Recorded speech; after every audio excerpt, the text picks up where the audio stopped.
This is the third part of the paper on moral relativism and Ruth Benedict. I just finished with Lazlo, and he just finished talking about human self-conscious awareness, which is what everything I talked about with the Greeks. But now we go back to Benedict. This position contrasts sharply with Benedict's. Benedict's view is one example of what Lazlo calls atomism and behaviorism, which he contrasts that modern Enlightenment view and modern scientific method with both the ancients and with systems thinkers. Quote, the philosopher-scientists of antiquity viewed the human phenomena within a cosmic context and held that to understand human nature one must understand the world. The classic scientific method led to the fragmentation of our understanding of human beings. In the midst of all the complex special theories, we've gained little real insight into human nature itself. In fact, some theories would deny that there's any such thing, preferring instead to think of humans as a black box, which correlates with stimuli, with responses. Opposed to atomism and behaviorism, the system's view links the human being again with the world he or she lives in, for he or she is seen as emerging in the world and reflecting its general characteristics. In the following, I will argue that Benedict's view is based on the false assumption that we can learn anything, much less the most important things, about human nature and human culture, without considering the role reflective consciousness plays in a society.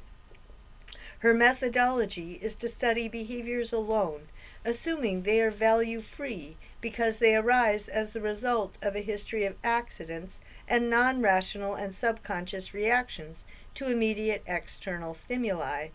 Given the role Lazlo claims that reflective consciousness has played in human culture since the very early stages of human life, it's amazing to see the way Benedict and anthropologists almost desperately try to avoid this level of consciousness. First, Benedict claims that the behaviors she sees are non-rational and subconscious, learned through habit and imitation, without any reflective consciousness involved in the process. She assumes the traditions of mystic trance, accommodating homosexuals, protecting one's yam seeds, and head hunting simply emerged.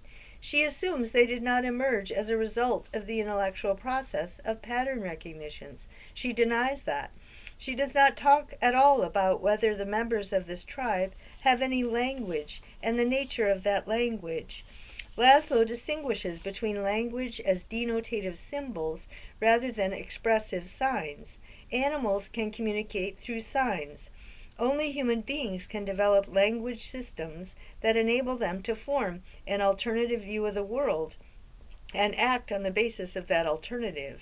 This alternative would be communicated to other members of the tribe through and only through denotative language. Benedict does not tell us that her study included interaction with an interpreter and interviews with members of the tribe who told her extensively what their worldview was, how it's changed, how they acted on it, what has resulted from various choices in the past, their vision of the future that determines why they act the way they act now, etc. In other words, if we have reflective consciousness, the only way we communicate is through denotative language, and Benedict doesn't seem to have any interest in finding out if these people actually have denotative language. Instead, Benedict describes tribal culture in a way that keeps to a bare minimum this level of reflective consciousness. Benedict claims that she chose these examples because the tribes are isolated enough to have developed cultural norms that are the most aberrant to Westerners, so that we would rethink our assumptions about good and evil. But it seems that she had another agenda. She wanted to find small and isolated tribes because they had not developed their capacity for reflective consciousness to a very high level. Even if they had developed reflective consciousness, she describes them as if they have not. She might be trying to get Westerners to reject their unexamined belief in their own superiority because of their high levels of intellectual complexity, including language development and the powers of the cerebral cortex. Lazlo points out the obvious. The West's evolution in terms of complexity has not made it a morally superior society. If by moral we mean goal-driven activity that leads to human flourishing, Western culture might be the least moral because it has become the most maladaptive to the natural world. There's no need to try and get Westerners to reject their cultural bigotry by arguing for moral relativism. The exercise of reflective consciousness and all the other capacities of the human brain is a higher level of human flourishing, but can also become a higher level of maladaptation and can lead to great destruction. The nature of the universe is a universal standard against which to evaluate the way human capabilities are being activated and nurtured by a culture. In the use of her methodology of minimizing the activity of reflective consciousness while studying these tribes, she does not hesitate to exercise that power in her own mind as she interprets the meaning of what they're doing.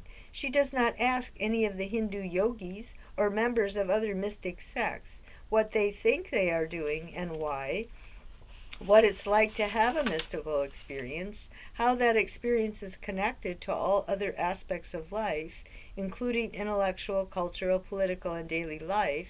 She did not study, or she doesn't seem interested in telling us, Hindu texts to see how refined a notion they have of nature, and human culture. She did not point out that Hindus have been refining their notion of what behaviors and teachings to select for in order to adapt human beings to their cultural and natural surroundings in order to promote human flourishing. It's a very, very old tradition. Like a young child, all she did was observe someone in a trance, or read about it, or just say what she heard about it, and point out that people who act that way in public in the West are considered abnormal. She could have and should have made an argument for the value of mystic trance based on the human condition, as well as an argument for why it's valued more in various societies at various times, because it leads to human flourishing for the people there. Not to mention the fact she could have read their texts, or she could have interviewed people that do it, etc. In relation to the example of homosexuality, she does not tell us that she talked to people in those societies and they explained to her their reasons for the customs they have. We have no idea to what extent they are just blindly following what they've observed, or if they understand why they have the customs they have. She does not distinguish between the more educated and the less educated, or the leaders and the followers.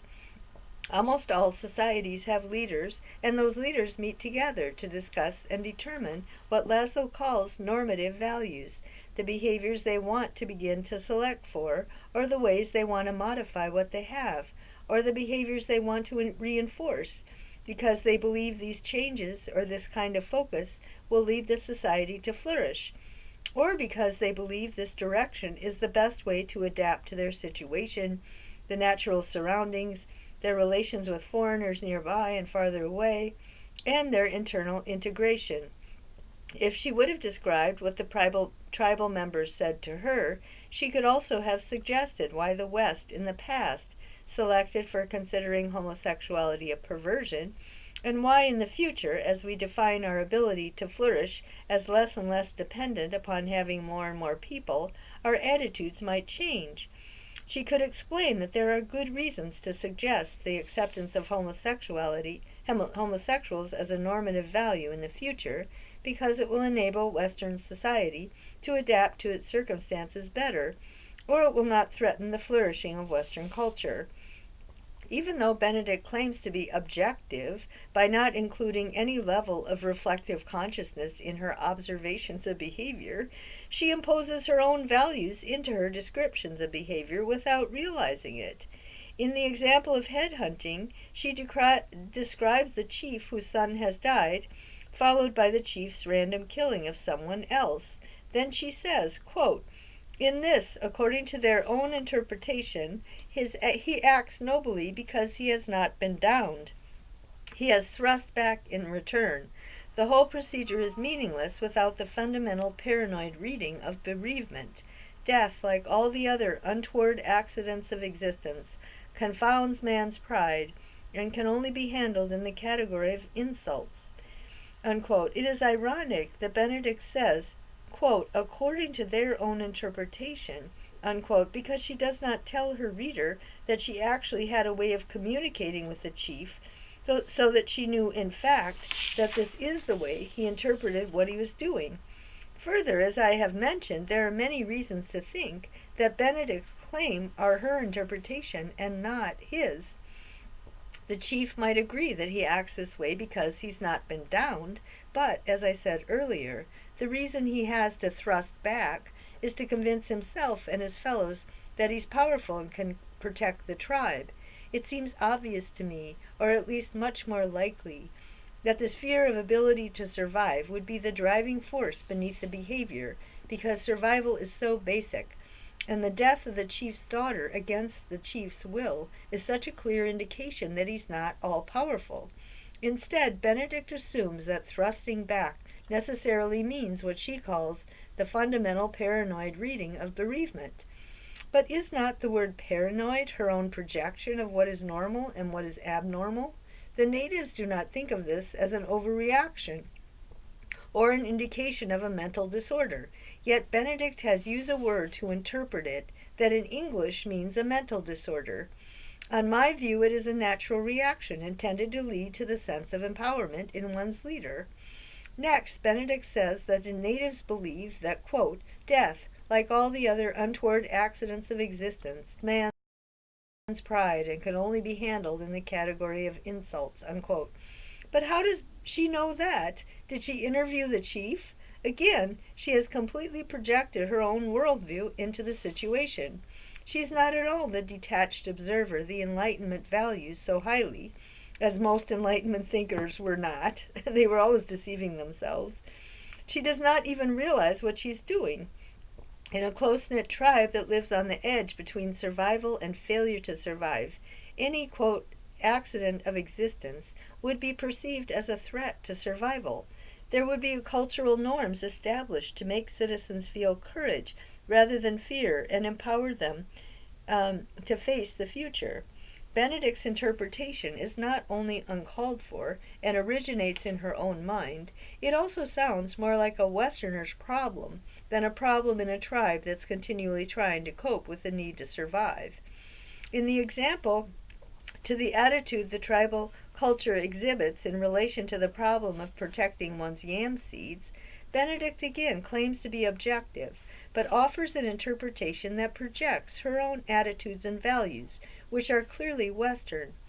Although she recognizes that Western society does not select for these behaviors because, quote, the megalomaniac paranoid trend is a definite danger in our society, she still insists on calling the custom megalomaniac paranoid behavior.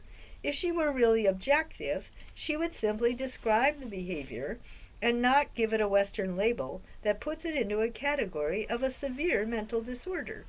She should just describe the behavior and say it would undermine our society, but the natives seem to think or believe or assume that it is an important foundation to preserve stability and order in their society.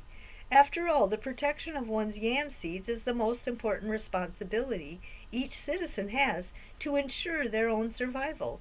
If Westerners thought there was some similar activity they had to engage in to survive, they would exhibit the same kind of behavior that we now label extreme, megalomaniac paranoid, simply because we do not know of any such necessity. Further, when discussing the person with the sunny disposition in that society, Benedict refers to, quote, the person who does not find it easy to humiliate a neighbor, nor to see humiliation in his own experience, who is genial and loving, unquote. This again is a complete interpretation of the behavior and carries with it Western cultural bigotry. The people in that society do not think of the behavior as humiliating someone or being humiliated. They seem to think of their behavior as necessary for survival, and would be comforted when people act in this way because it means everyone is doing what they need to do for everyone to survive through the next year. The behavior of the one who Benedict calls genial and loving, on the other hand, would most likely be thought of or felt as a threat.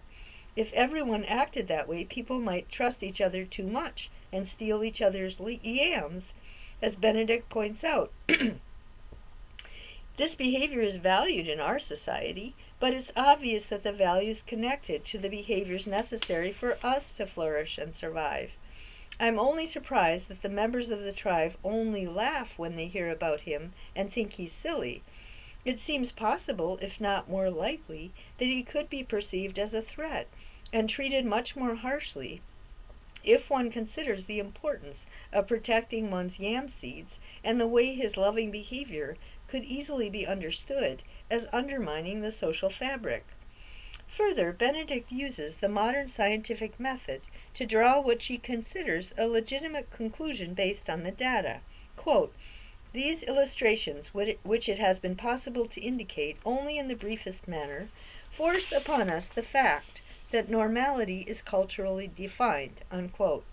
Although we only have a few examples, Benedict and anthropologists can easily provide many more examples along with their dishonest way of interpreting the meaning of the examples. My point is that we are not forced to draw the conclusion that normality is culturally defined and that the process of social conditioning is non-rational and subconscious and is, quote, historically conditioned by innumerable accidents of isolation or of contact of peoples, unquote.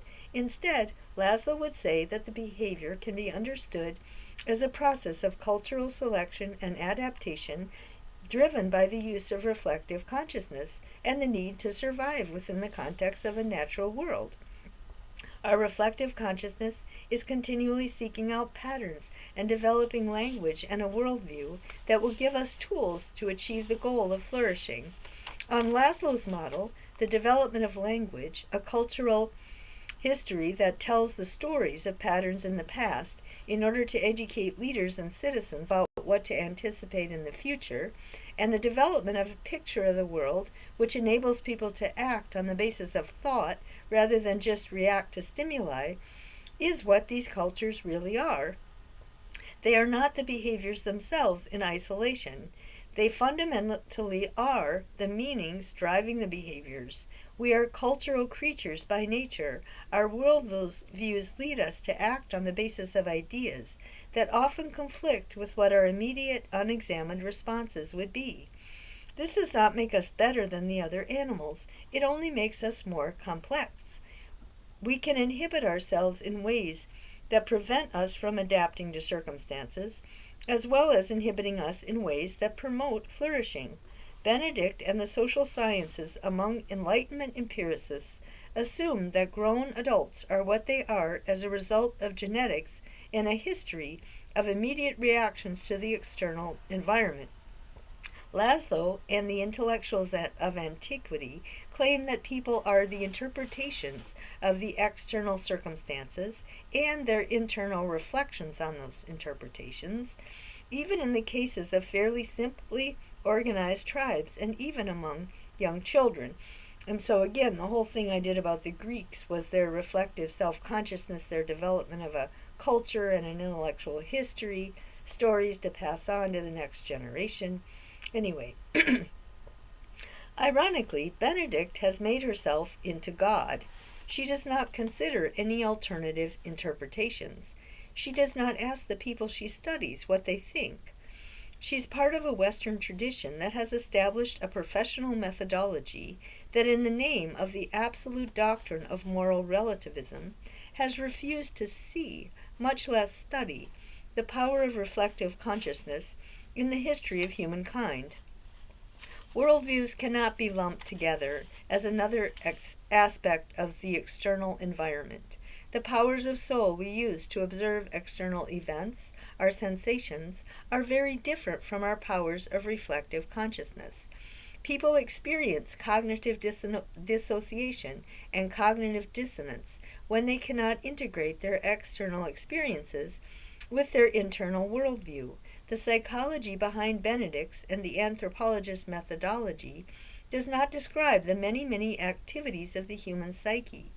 The power of reasoning, for example, can be linked to the desire for sexual gratification, leading to numerous reasons for having sex in ways considered deviant in one's culture.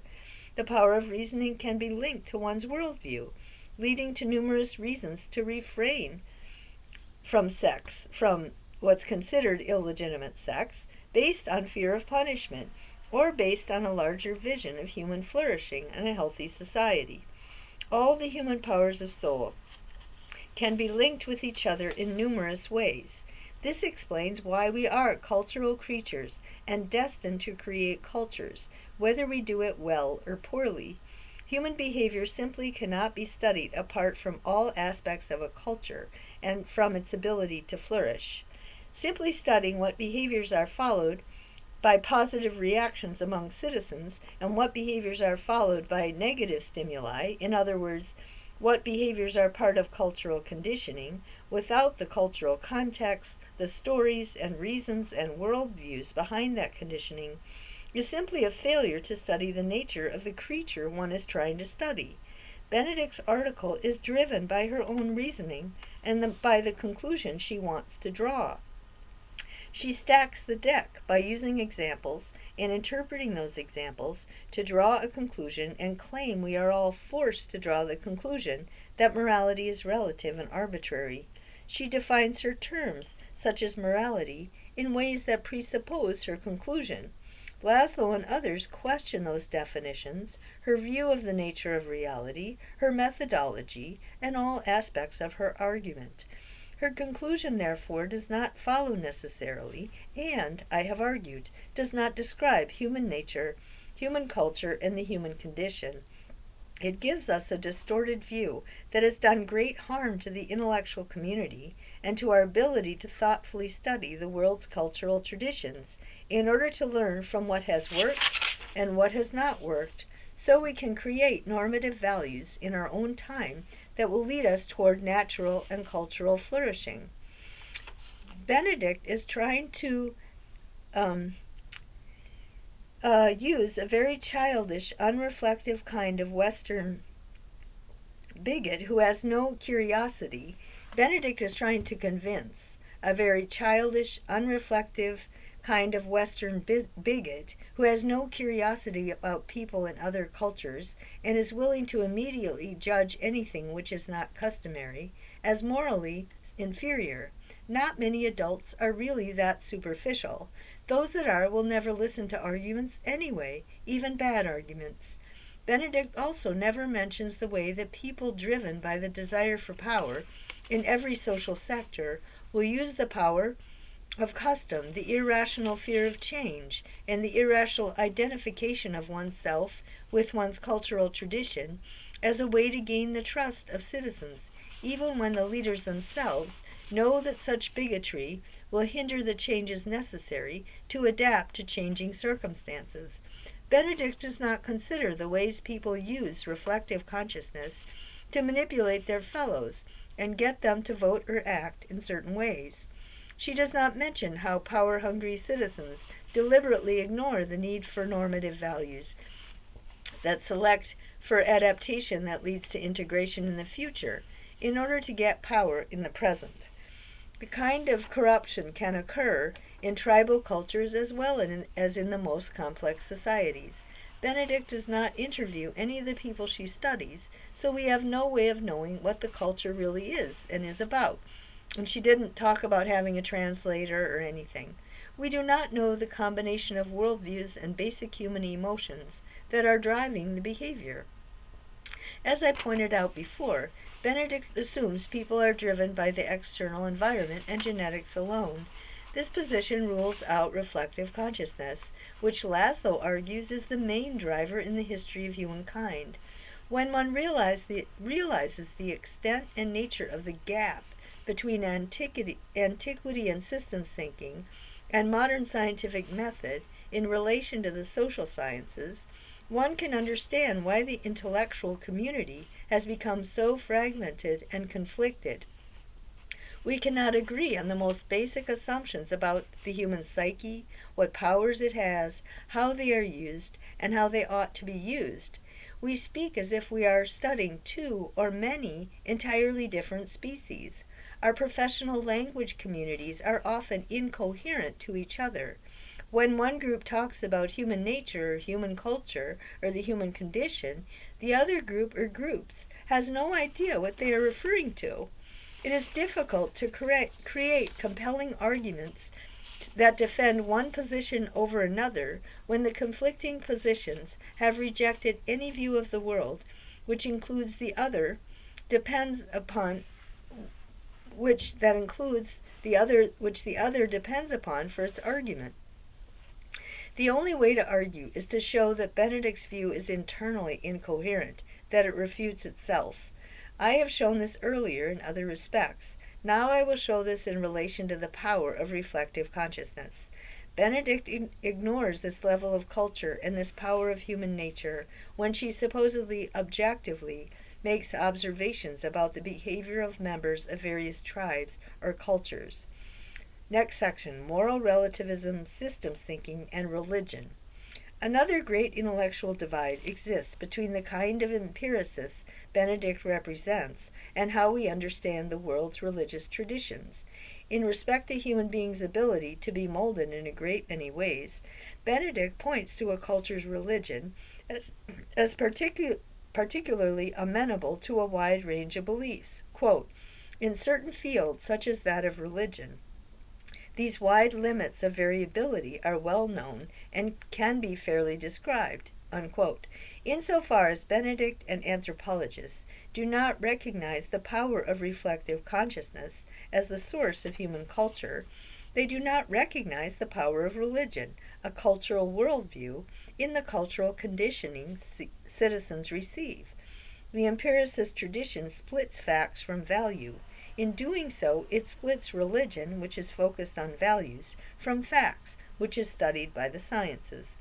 Their descriptions of religious traditions can easily show or imply the complete separation of religion from science.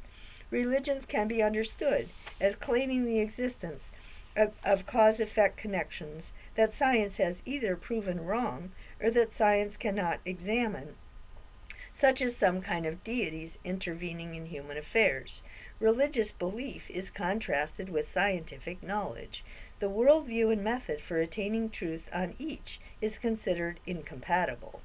Again, Lazlo argues that systems thinking leads to a renewed respect for the world's religious traditions, as long as they are interpreted in a way that is compatible with what we now know about the nature of reality and human psychology. First, Lazlo's model of human nature, as primarily driven by reflective consciousness, leads to a view of religion that accepts it as part of every human culture because it activates capacities of the human soul that must be active for human flourishing. Quote, science addresses reason and intellect. Humanity, however, is both a rational and a spiritual species. The human being has an intellective as well as an affective faculty. Consequently, if the norms of contemporary humanism are not only to be discovered, but also effectively brought to bear on the thinking and behavior of contemporary people, the rational discoveries of science need to be complemented by affective, time-honored tasks of religion as religio. The binding and integrating of people within meaningful communities takes on a fresh aspect, unquote. Lazlo is engaged in setting up what he called normative values in relation to the world's religious traditions. Further, Lazlo rejects what Benedict thinks religion is. While Benedict focuses on the great variety of beliefs and behaviors linked to the world religious traditions, Lazlo focuses on all religions as situating human beings within a much broader context of the universe. Certainly, religion has been used as a powerful force to condition human behavior. Benedict might agree, but if she does, she would have to acknowledge that human beings are driven by reflective consciousness, not merely by imitating what they observe. Lazlo, on the other hand, acknowledges the place of religion as a power to bind people together. He says, quote, not the inculcation of particular items of belief and patterns of action, but the basic orientation of human beings in the world, unquote. Lazlo knows he is rejecting the way thinkers such as Benedict categorize religion. Quote, the orientation should shift from the atomistic perspective of the mechanistic worldview to the holistic perspective of the systemic one. Unquote. As with other aspects of systems thinking, Lazlo's understanding of religion does not require rejecting the religious traditions of antiquity, but rather of focusing on what they have in common that could lead to the binding together of the global community. Quote, religions would not need to sacrifice or even compromise their cherished tenets to make a unique contribution to this shift.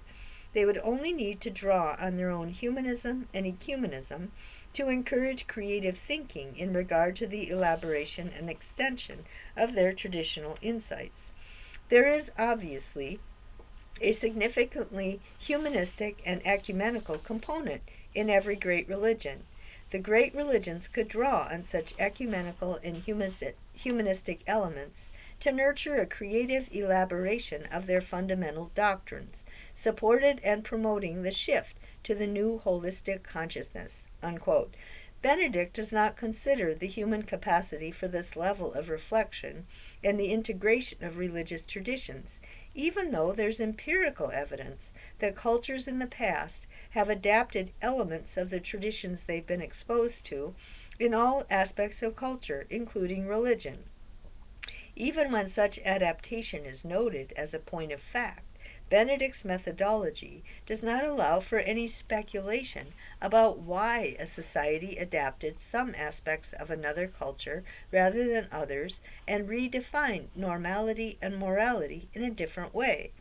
Yet, according to Lazlo, those who advocated change must have acted on the basis of some level of pattern recognition and some degree of reflection and reasoning to justify the change.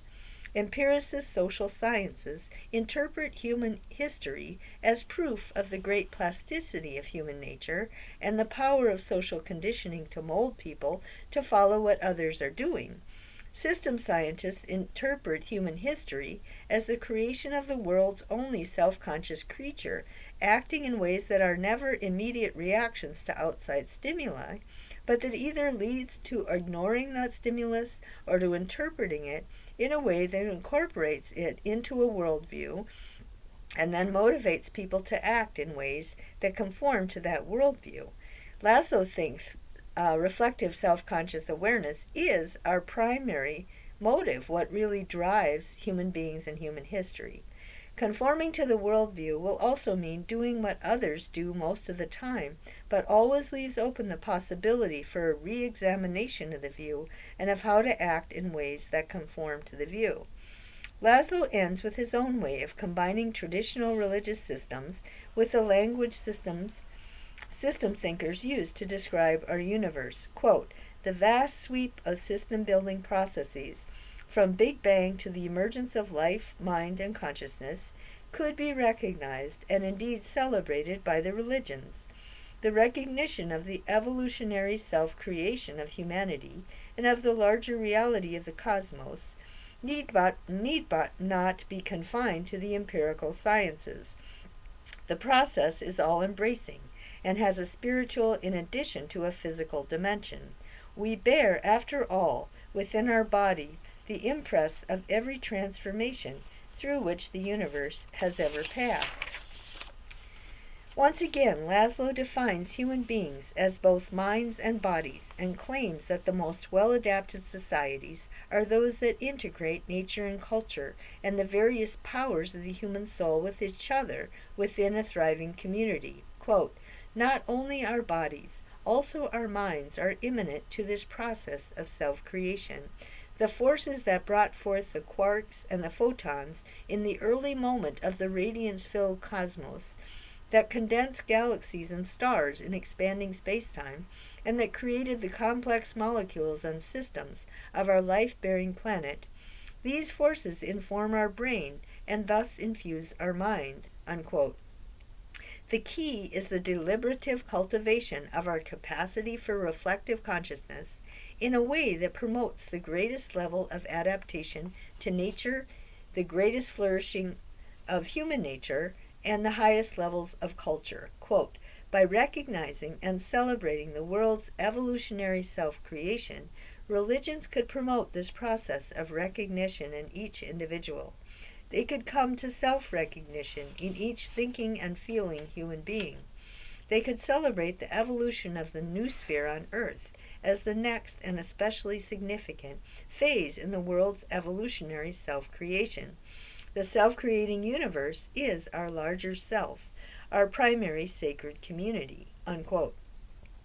Lazlo understands the human power of nous, the Greek used the word mind, as the highest level of reflective consciousness. It is the capacity to synthesize what the sciences now tell us about the nature of the universe, how different cultures were different ways of adapting to circumstances and creating a worldview they used to guide their development, and that they continually re-examined in order to continue to flourish, until we've come to a level of knowledge about human history and the world's cultural traditions that gives us the capacity to develop a set of normative values we can and ought to conform to internationally in order to preserve our existence.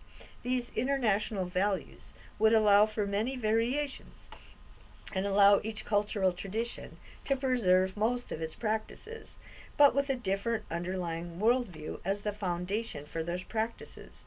The new foundation would open the way for meaningful dialogue between all the world's peoples, a dialogue that enables everyone to re-evaluate and restructure their tradition in a way that's compatible with the other cultural traditions.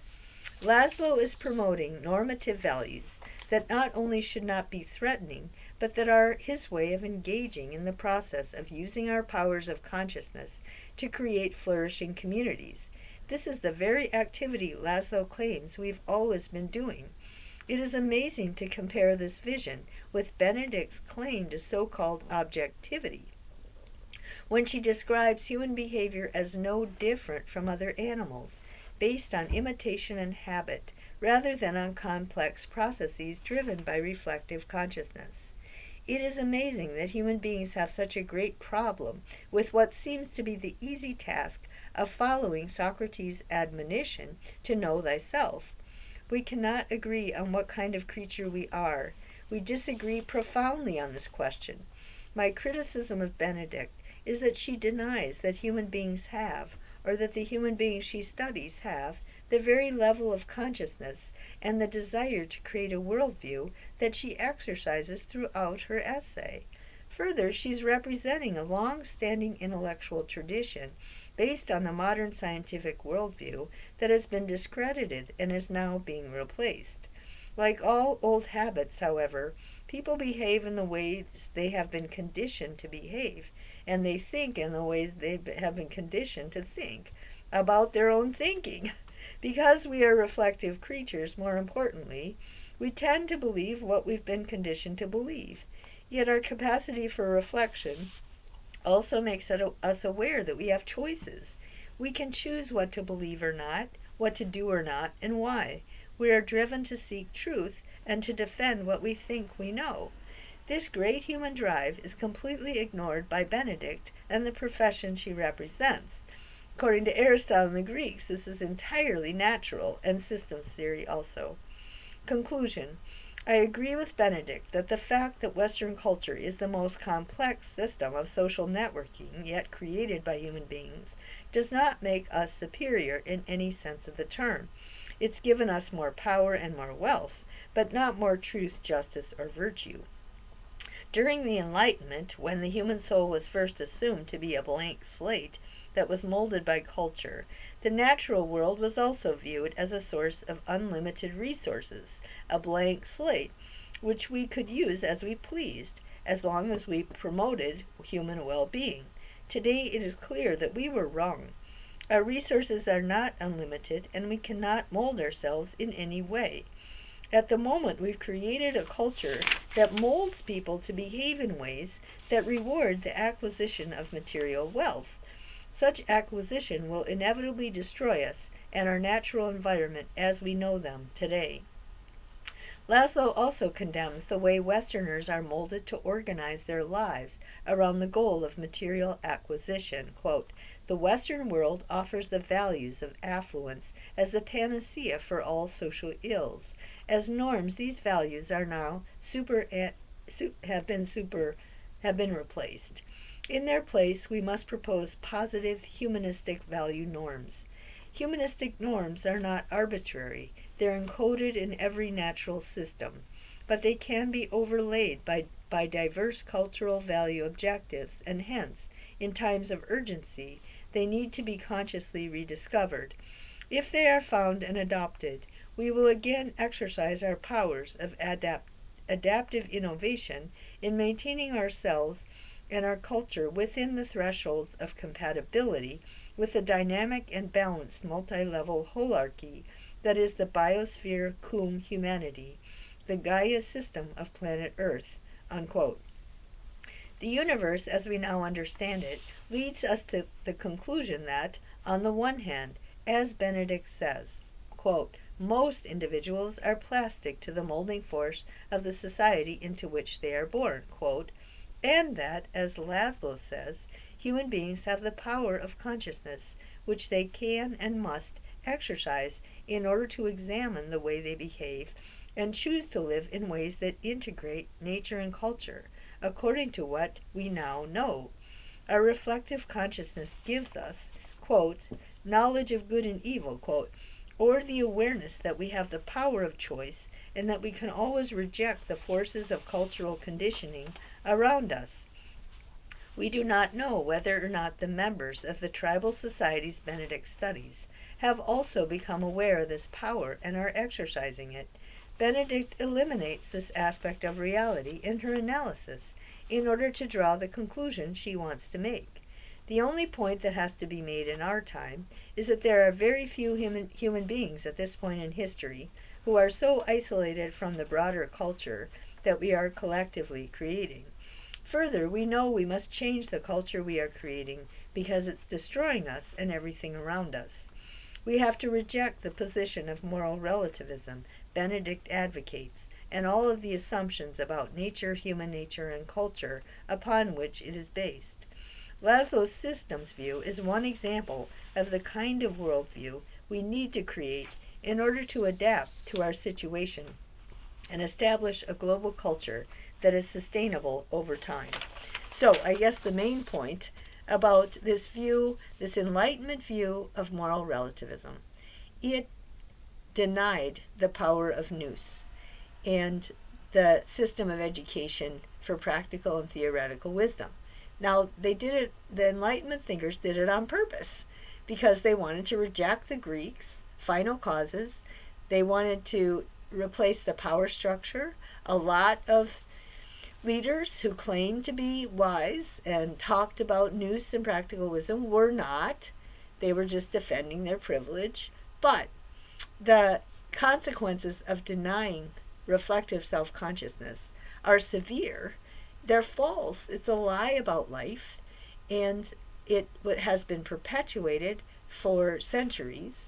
And it was part of Protagoras, part of the sophist assumption, and it led to the decline and fall of a society of citizens who cultivated wisdom so that they could be self-governing. When citizens don't cultivate wisdom, whatever are other values, and again, they value freedom, it's their self-conscious awareness. They develop these systems of meaning and purpose with their reflective consciousness, and they're wrong. Sometimes they're just wrong. And the Athenians were wrong. It was part of the decline. And we've been wrong. Western culture has been wrong. And it's leading to exploitation of nature and also a culture war between the relativism of the West and other non-relative cultures where I think both sides are wrong. One side is an absolutist relativist and doesn't talk about nous and reflective consciousness. The other side is an absolutist and they're exclusive in their religion and they only accept the religious view, the worldview and the sense of meaning and purpose that they grew up with and they were conditioned to do. And so these two sides feed on each other. the one side says they only believe that because they were conditioned to believe it, and the other side says these people are using relativism to justify their hegemony, their power, and their wealth, and their exploitation. And so I'm just saying, not only is there a third way, but the third way is common sense. And a lot of people have known that for centuries and centuries. It's not rocket science. The things I'm saying should be basically common sense. It's just so amazing how far we've gotten from common sense, being led by the intellectuals who had their own agenda. But the anti-intellectualism on both sides of the culture war, in the sense of nous, reflective self-conscious awareness, is frightening, and it's false. It's a lie about life. It's a theory which tells us not to use our minds, or not to educate them, not to build the bridges. And this is fatal. It's a mistake. It's wrong. It's morally wrong.